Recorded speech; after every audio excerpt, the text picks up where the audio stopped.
Hi guys, I'm planning to use Pi App Studio. Have you guys tried making an app with that? Remember that the concept of this Pi Studio is to enrich the Pi ecosystem. Even though it's not in its full capacity to work the specific app you want for your business. We hope that pioneers and the Pi network will be noticed by big companies. Imagine Elon Musk as a bored billionaire. With that kind of money, you are not only living in money anymore.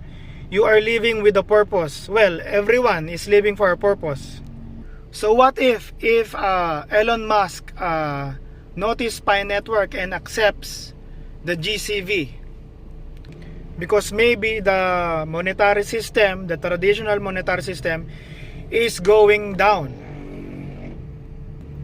If that happens, the little things that we do with Pi network prosper in the future. Remember that GCV is a community value. What can you do to help achieve this GCV that we are dreaming of?